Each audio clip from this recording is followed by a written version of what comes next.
Hello everyone, welcome to Hindi தரங்.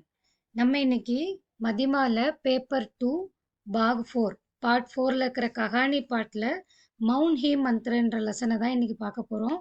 அதனோட எஸ்ஸேவும் அதனோட question ஆன்சரும் தான் நான் உங்களுக்கு இதில் இந்த வீடியோவில் எக்ஸ்பிளைன் பண்ண போகிறேன்.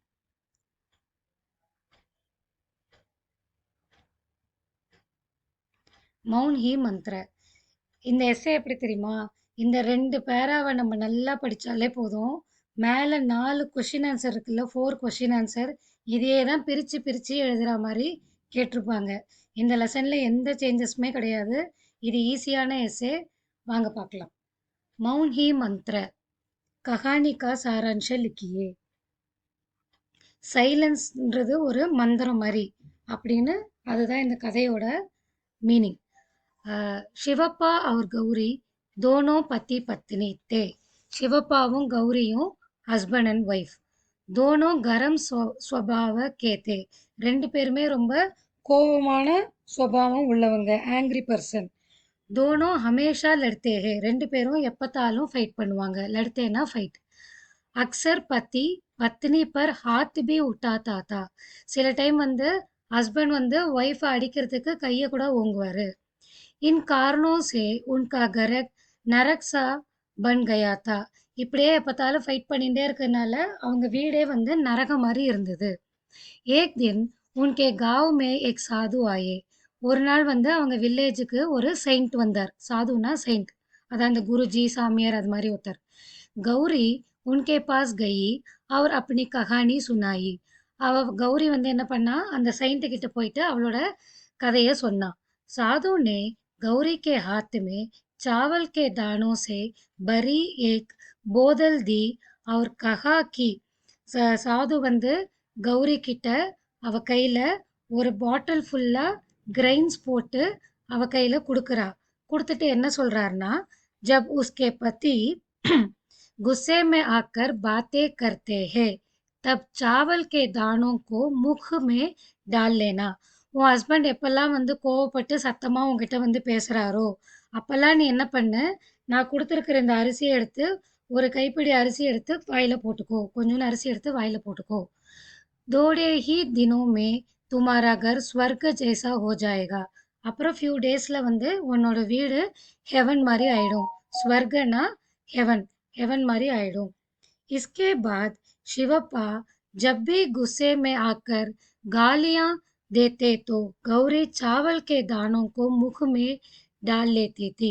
அதுக்கப்புறம் எப்பெல்லாம் சிவப்பா கோவப்பட்டு வந்து சண்டை போடுறாரோ, வந்து கத்துறாரோ, அப்பெல்லாம் கௌரி என்ன பண்ணுவானா, அந்த செயின்ட்டு கொடுத்த அரிசி எடுத்து வாயில போட்டுப்பா. மே குச் கஹே பினா சுப் ரக ஜாத்தி ஹே. வாயில போட்டுட்டு எதுவுமே பேசாம அமைதியா இருந்துருவா. गुस्सा होने पर भी मुख में चावल होने के कारण वह बोल नहीं पाती थी. அப்படியே அவளுக்கு கோவம் வந்தாலும் வாயில அரிசி இருக்கிறதுனால அவளால எதுவுமே பேச முடியாது, அதனால அமைதியா இருந்துருவா. ஹேக் தேக்கர் சிவப்பாக்கோ ஆச்சரிய ஹுவா. இதை பார்த்த உடனே சிவப்பாக்கு ரொம்ப அதிசயமா இருந்தது, ஆச்சரியமா இருந்தது. தீரே தீரே உன்க ஹிருதய பதல்னே லகா. அப்புறம் கொஞ்சம் கொஞ்சமா அவரோட இதயம், அந்த ஹிருதயம்னா அவரோட மனசு வந்து மாற ஆரம்பிச்சது. गौरी के प्रति उनका दृष्टिकोण बदले लगा. அந்த ஆட்டிடியூட் இது மாதிரி கௌரி மாறுறதை பார்த்து, அவளோட ஆட்டிடியூட் சேஞ்ச் ஆனதை பார்த்து அவருமே மாறினார். கௌரி வந்து இப்படி அமைதியாக இருக்காளே, என்னன்னு தெரியல, அவள் மாறிட்டாலோன்னு நினச்சிட்டு இவருமே வந்து நிறைய கௌரி கிட்ட அவரோட ஆட்டிடியூடை சேஞ்ச் பண்ணார், கோவப்படாமல் இருந்து. பத்தி பத்னி தோனோ அப்படி அப்படி கல்த்தியோं के लिए பச்தானே லகே. ஹஸ்பண்ட் அண்ட் ஒய்ஃப் 2 பேருமே அவங்க பண்ண தப்புகளை உணர்ந்து மன்னிப்பு கேட்டுக்கிட்டாங்க. சல்தே சல்தே உன்கா கர் ஸ்வர்க ஜெய்சா ஹோ கயா. அப்புறம் போக போக அவங்க வீடு வந்து ஸ்வர்க்கம் மாதிரி ஆயிடுச்சு. இஸ் கஹானி கா சீக் ஹே. இந்த இந்த எஸ்ஸேவோட, இந்த ஸ்டோரியோட மாரல் என்ன அப்படின்னா, மவுன் ரெகனே சே அநேக் பரிஷானியா தூர் ஹோ ஜாத்தி ஹே.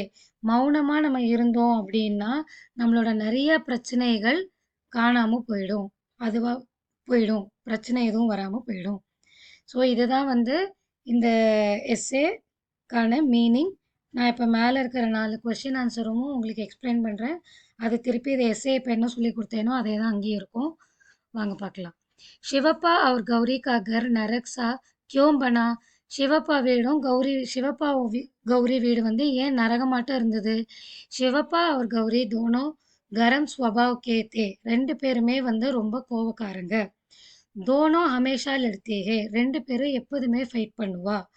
अक्सर पति पत्नी पर हाथ भी उठाता था. சில டைம் வந்து பத்தினா ஹஸ்பண்ட், பத்னினா ஒய்ஃப், அவர் வந்து கை கூட ஓங்குவாரு. இன் காரணம் சே உன்கா கர் நரக் சா பன் கயா தா. இதுதான் ரீசன் அவங்க வீடு வந்து நரகம் மாதிரி இருக்கிறதுக்கு. சாது நே கௌரி கோ கோன் சா உபாய் பத்தாயா. சாது வந்து கௌரிக்கு என்ன சொல்யூஷன் கொடுத்தாரு? உபாய்னா சொல்யூஷன், கோன்சானா என்ன. साधु ने गौरी के हाथ में चावल के दानों से भरी एक बोतल दी और कहा कि அதான் அவர் வந்து ஒரு பாட்டில் ஃபுல்லா அரிசி போட்டு அந்த பாட்டிலை கௌரி கிட்ட கொடுத்து என்ன சொன்னார்னா, ஜப் உஸ்கே பதி குஸ்ஸே மே ஆக்கர் பாத்தே கர்த்தே தே. உன்னோட ஹஸ்பண்ட் வந்து எப்பயாவது கோவமா உன்கிட்ட பேசினார்னா, தப் சாவல் கே தானோ கோ முக் மே டால் லேனா. அப்ப நீ இந்த அரிசியை வாயில போட்டுட்டு அமைதியா இரு. சிவப்பா और गौरी का घर कैसे स्वर्ग बना? சிவப்பா வீடும் கௌரி வீடும் எப்படி ஸ்வர்க்கமா மாறித்து? गौरी ने साधु के बातों का अनुसरण किया. கௌரி வந்து சாது சொன்னதை கேட்டு பண்ணா, அவர் சொன்னதை அக்செப்ட் பண்ணிட்டு. पति जब गुस्से में आकर गालियां देते तो गौरी चावल के दानों को मुख में डालकर चुप रहने लगे. ஸோ எப்பெல்லாம் ஹஸ்பண்டுக்கு கோவம் வருதோ அப்பெல்லாம் கௌரி என்ன பண்ணுவா, அந்த அரிசி எடுத்து வாயில போட்டுக்கிட்டு அமைதியா இருந்துருவா. தீரே தீரே சிவப்பா கா ஹிருதய பதல்னே லகா. போக போக சிவப்பாவோட மனசு வந்து மாறித்து. கர் மே சாந்தி ஹுயி அவர் கர் ஸ்வர்க பன் கயா. வீட்டில் வந்து அமைதியா இருந்தது, நிம்மதியா இருந்தது. அதுவே வந்து அவங்க வீடு ஸ்வர்க்கமா மாறி போச்சு. மௌன் ஹி மந்த்ர ஹே நாமக் கஹானி கா சீக் கியா ஹே. மௌன் ஹி மந்த்ர, இப்போ நம்ம இந்த படித்த எஸ்ஏலேருந்து நீங்கள் என்ன கற்றுக்கிட்டீங்க? மௌன் ஹி மந்த்ர அப்படின்னா சைலன்ஸ் இஸ் த மந்த்ரா அப்படின்னு அர்த்தம். சைலன்ஸ் வந்து ஒரு நல்ல விஷயம். ஏதாவது ஒரு பிரச்சனை கிச்சனை வருதுன்னா ரொம்ப பேசிக்கிட்டே இருந்தால் தான் இந்த சண்டை கிண்டெல்லாம் அதிகமாகும். ஸோ அந்த சமயம் நம்ம அமைதியாக இருந்தோம்னா நல்லது. மௌன் ஹி மந்த்ர ஹே நாம கஹானி கா சீக் ஹே.